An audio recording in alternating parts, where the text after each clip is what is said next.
having one database. Okay. So let's say it's some employee database.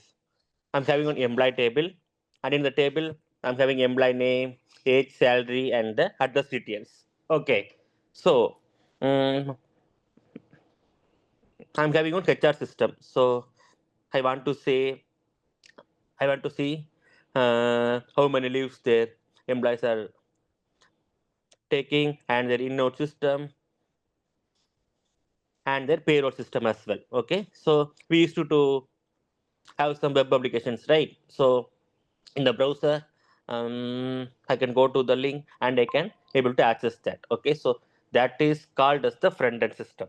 So but in the back end, so the this front end is connected to the back end only. So actually front end does not have enough frameworks to connect to the database directly. Okay, so we need some intermediate layer, which means front end will always run from your local machine browser.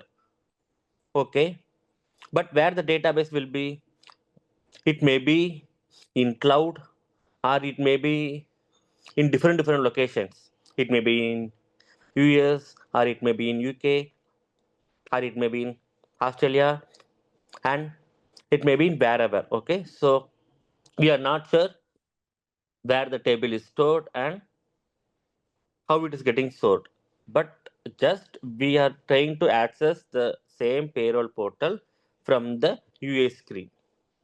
Okay, so um, at the same time I am having the server. Okay, so the always the server is connected with the backend databases. Okay, so the server also is nothing but it may be in different domains, or it may be in different regions, or it may be in different countries. Okay, for let's say take Amazon S3 server, or else the Google server, or else some Azure based server, or whatever it is. So the they are not sure where I am server is located.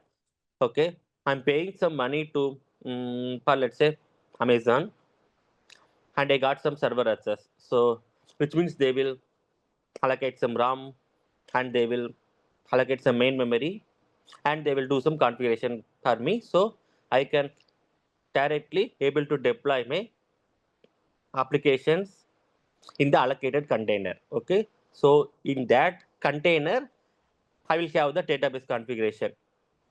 This is the database I need to connect, and this is the password, this is the username, and this is the employee table I need to connect. So all those things I'm having configuration in my server only.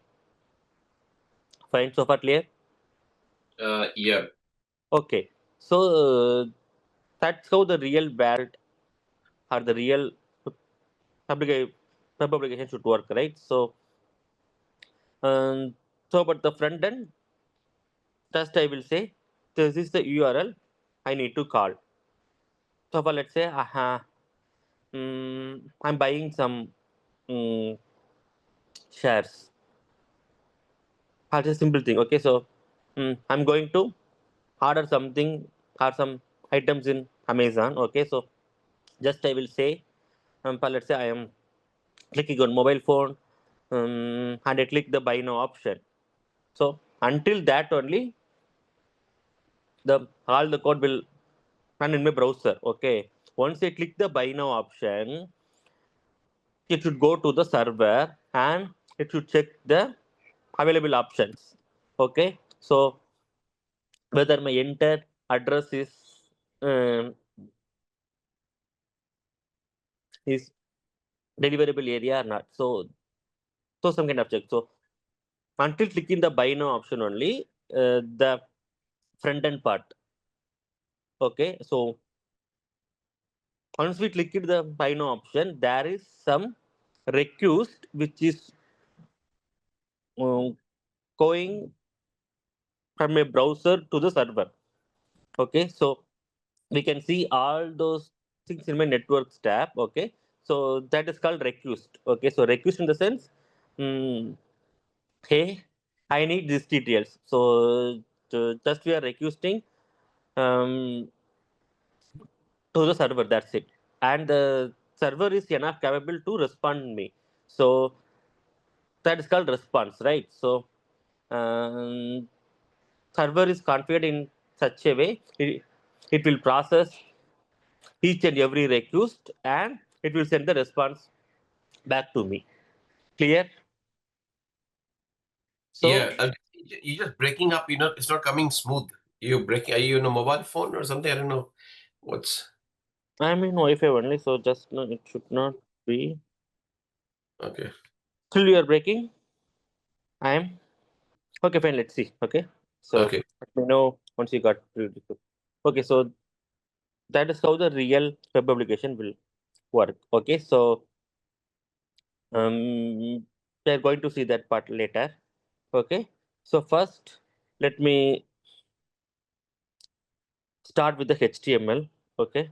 And today and tomorrow maybe I can show some example on how the request is going and how the response I'm getting back from the server and all those things. Okay, Mm. so in between I am just opening the document. Okay, so the mostly HTML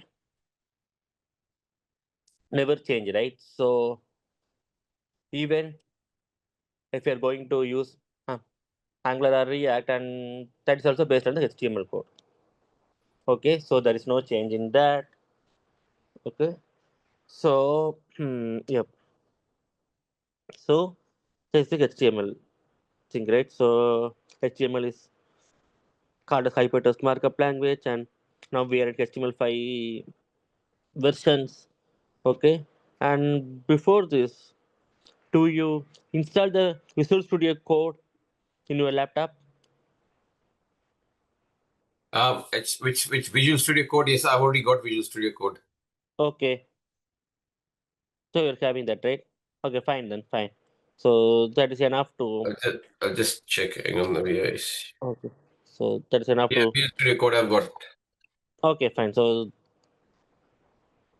that's Yep. enough to start with the HTML, right? So we will see the HTML5 versions. Okay, so that is the most advanced versions, and it will support both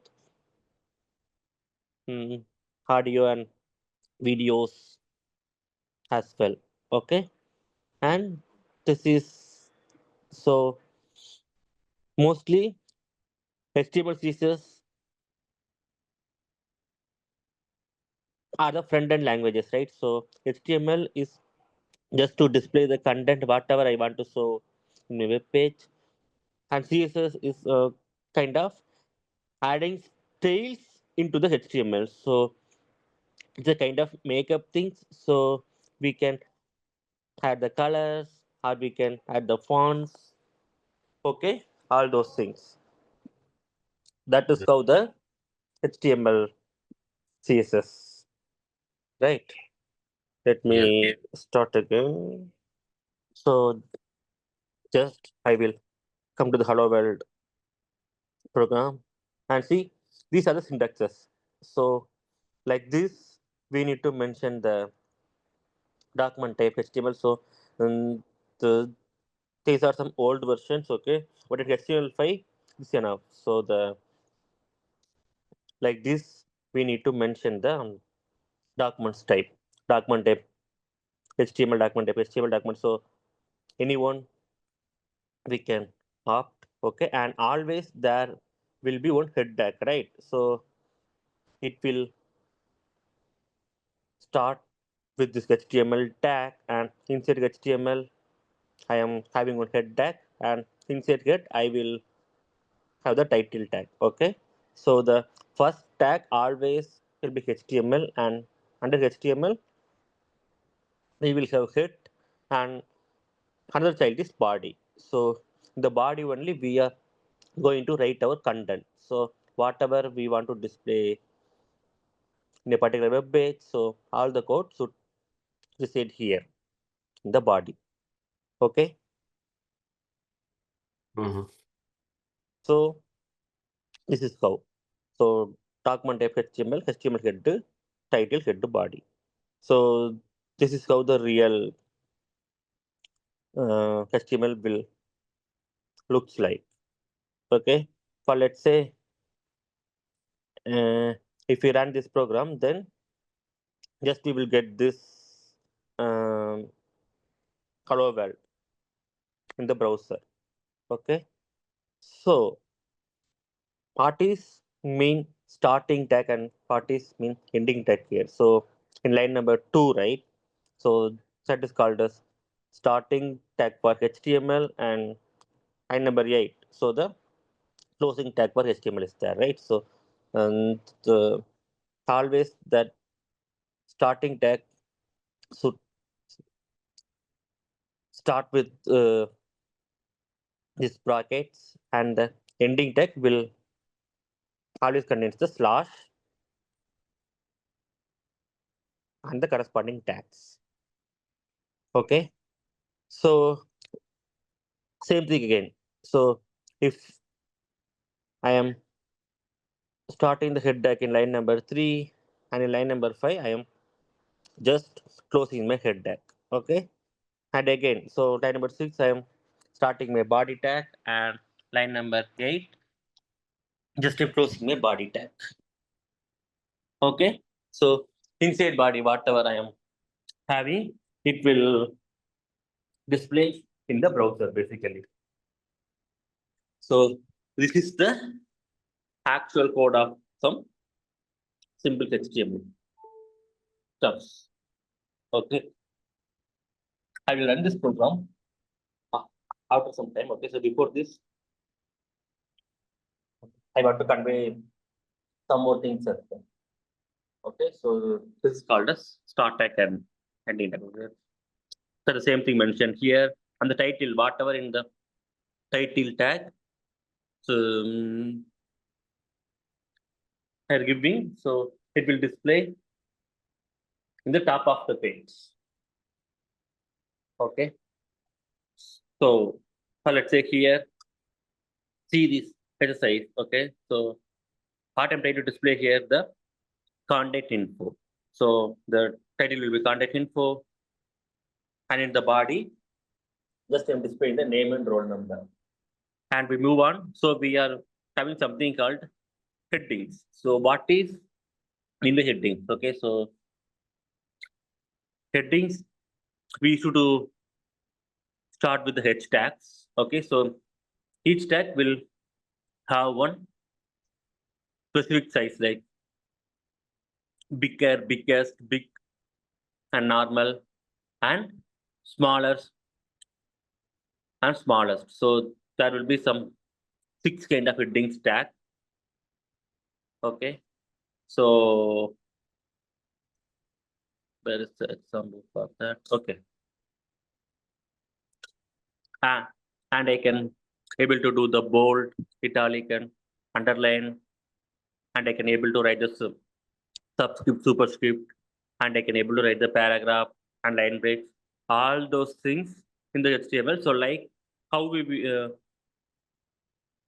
work in the Word document, right? So all those things we can do from the HTML file also. So we can add the images, and we can add the videos, all those stuff. So we can able to highlight some text.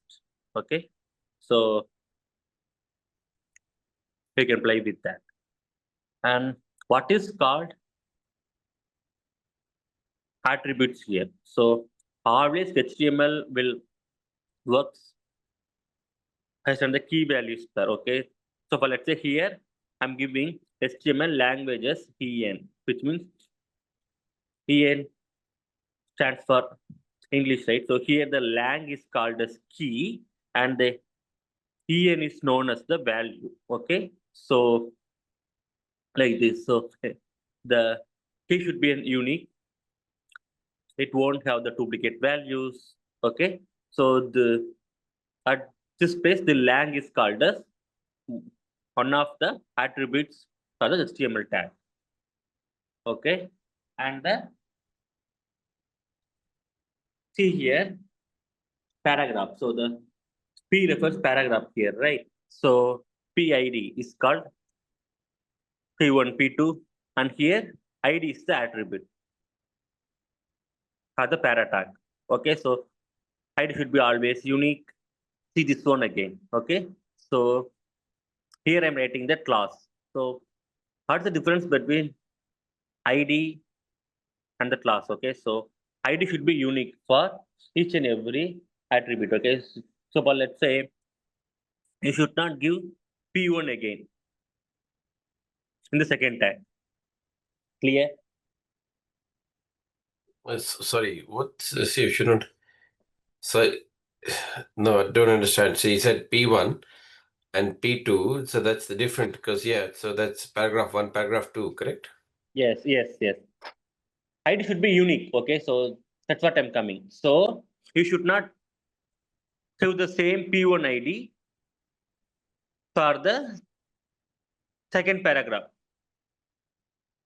Okay, so why in the sense I will tell the reason. So by default, HTML will follow the DOM based structure. Okay, so what is mean by DOM based structure in the sense document object model? Okay, so it's a kind of three things. Okay, for let's say, okay, I will just give me a minute. I will open the just a second. Are you Yep. able to see the, Yep. see the diagram? So this is how back of the browser. I mean the HTML will follow this hierarchy only. Okay, so see always this parent node is HTML. Okay, under this HTML I am having two child nodes, head and body. Okay, so under this head I can have the title and the script and the CSS files. Okay, so that's it. Head ends here. But in the body only, we can have multiple contents, okay, and the multiple items. So depends on our web page size. It will keep on grow like this. Div. So we can have multiple pieces on it. Okay, so for let's say here, this HTML is having some ID called one. Okay, and the head is having some leave the head, take like this. Okay, so this two div, right?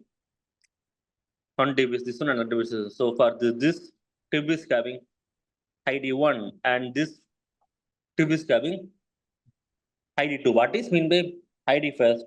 So for let's say in our employee, we should also some unique ID. Okay, so each ID will refer each employee, or let's say students. Okay, so for each student will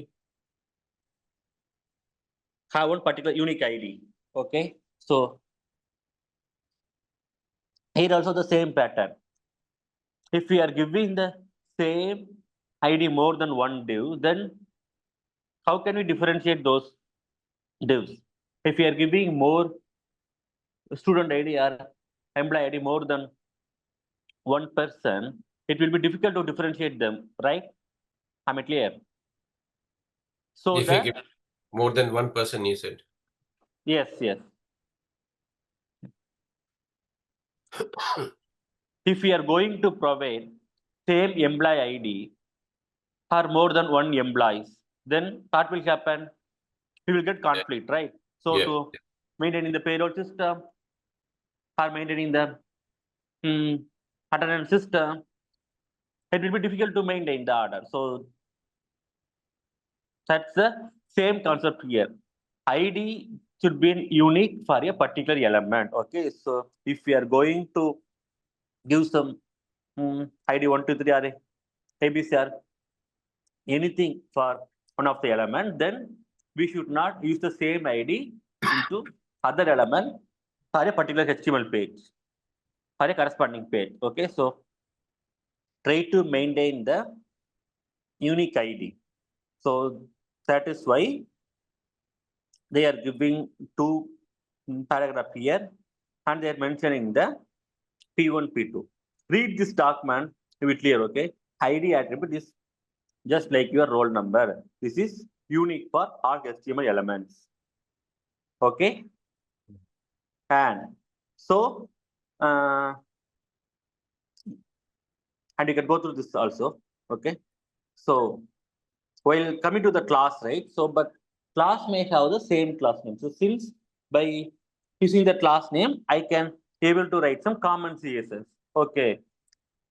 So, for let's say class is nothing but separating by gender, male or female. Okay, or separating by the level or the designation. Okay, so I will have some group of people as developer. Okay, and we can have some other group of people as a managers. So we can able to classify them, right? So that's how the class comes, and we can able to write some separate colors for the fruits: apple, mango, orange. If you want to write some separate colors or font size for the vegetables, then we should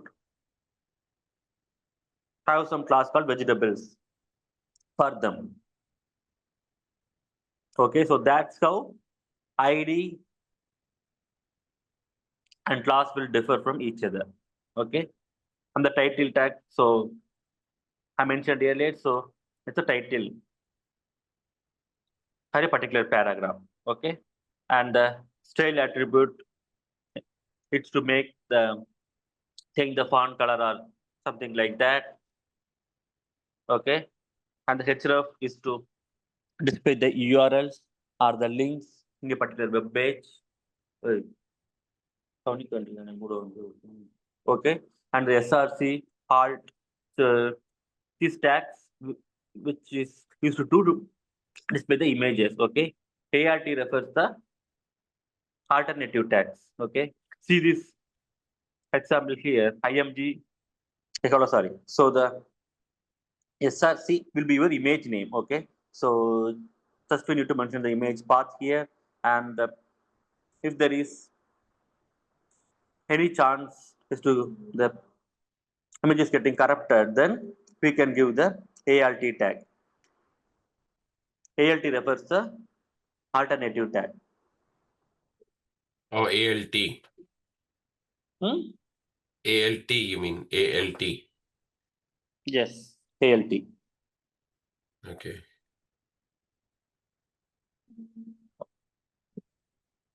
Okay, so that is called as alternative tag. Okay, and the headings. So I told you earlier, so for to display the headings like this, H1, H2, H3, H4, H4, so each will have different sizes. Okay, I so can't like see screen if you're showing me because you can able to see, right? So this is H1, H2, H3, H4, H5, H6. So each will display the tags in different sizes.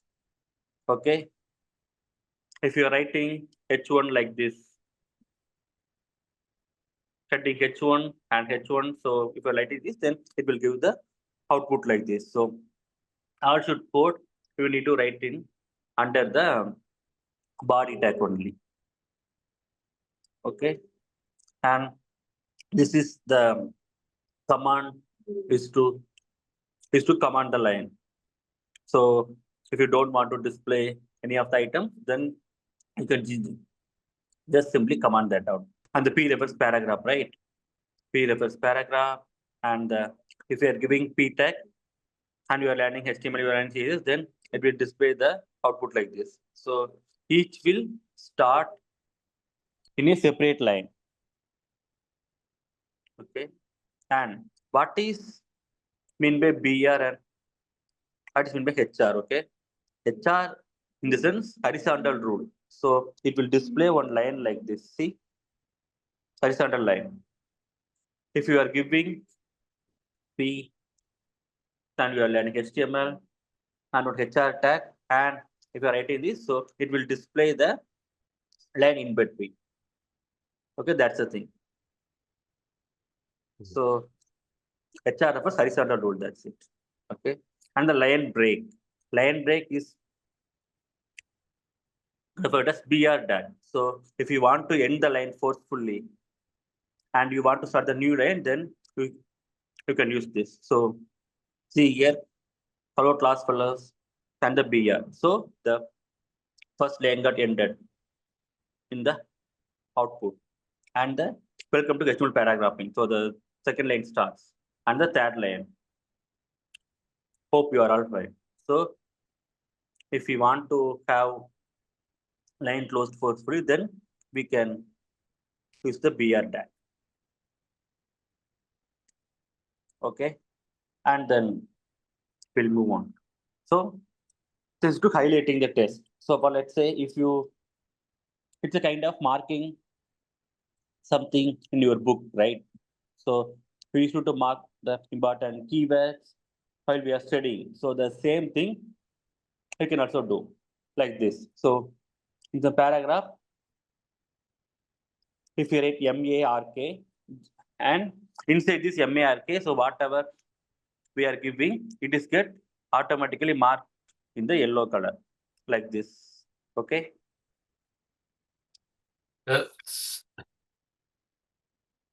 So it will be like that. And so why was the okay, mark, okay, and then okay. Yellow color, where are you giving the yellow color command? So by default, it will mark the yellow color. Okay. So, but if we want to change the color, then we need to configure in our CSS. In CSS, just I need to add the mark tag like here, mark and the set bracket. Okay. And the background color, if you are giving red, then it will come in red color. Okay. If you are giving the background color is for the background color and the color is for the font color. Okay. So both are different, right? And moving into the bold, italic, underline. If you want to display some text in bold, then you should encode with a B tag here. See, this is HTML and CSS. So in this sentence, only HTML and CSS will be the bold color. Okay. I mean the bold format. Right. So if you want to manually mention the font type as bold, and then you can also able to do like this. See the span style font weight as bold. I think both are same only. Okay, so there's not much different. So the first thing is in HTML itself, we are having to make the text as bold, or I can go with complete CSS also like this. Span style font weight bold. So like this also we can able to go. Both are same in case. Okay. So the same thing for italic as well. So if I'm giving I, and then it will make the corresponding text in the italic format. Okay, maybe you can see the below example here, right?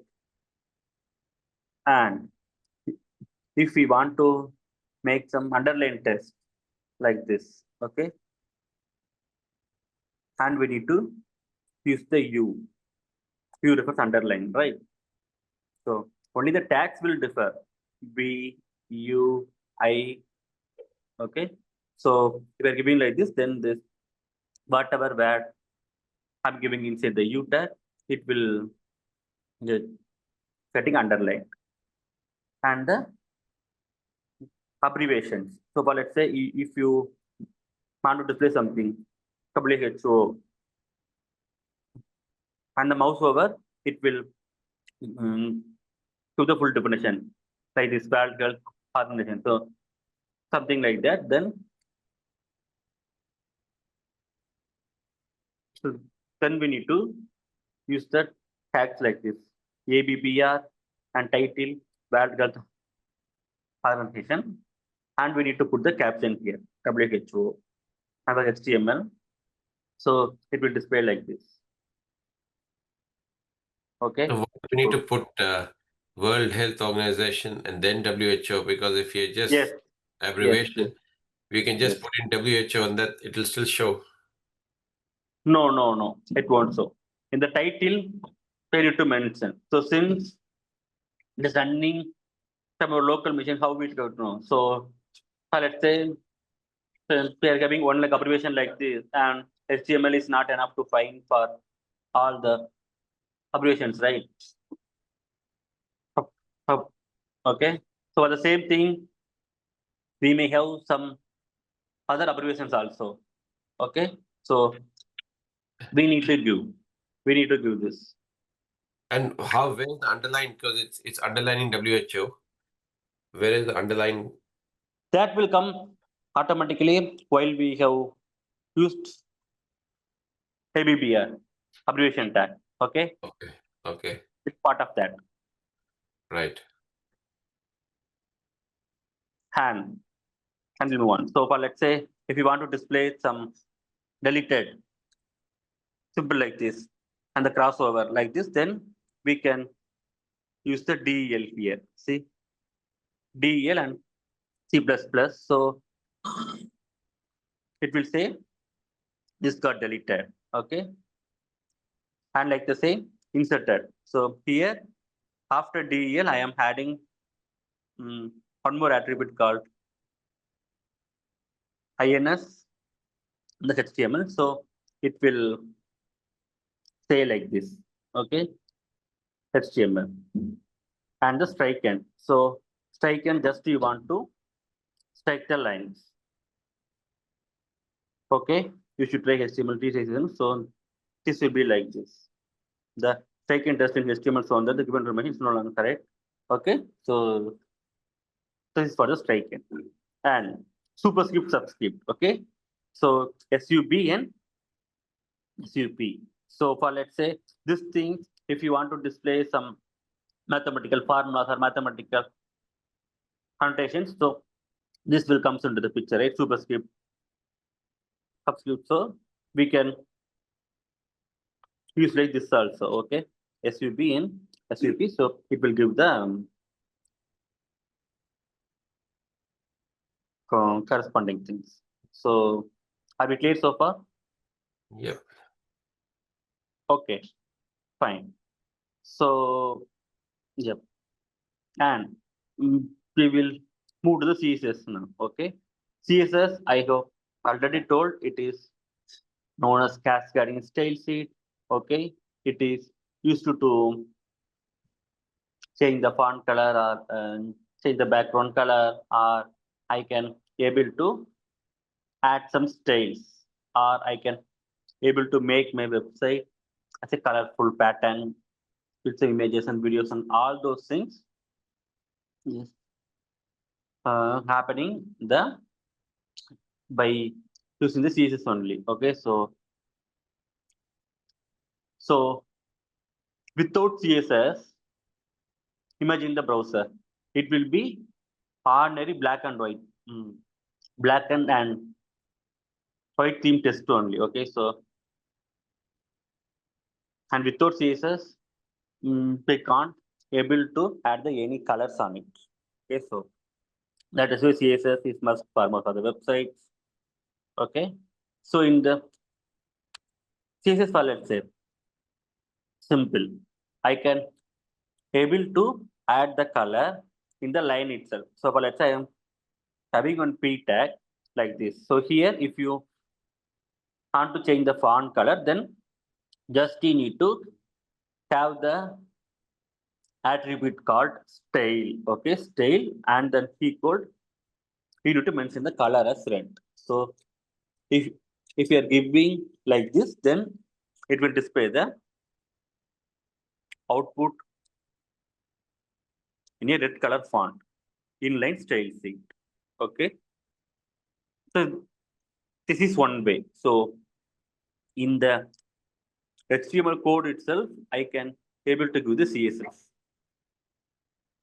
Okay. And another one is internal style sheet. What is internal style sheet in the sense, right? In the same HTML, I can able to allocate some specific portion for the CSS where I need to allocate inside the style tag. So after head, see in the tree structure also we saw, right? So see in HTML under head, there is some two tags mentioned. One is title and script.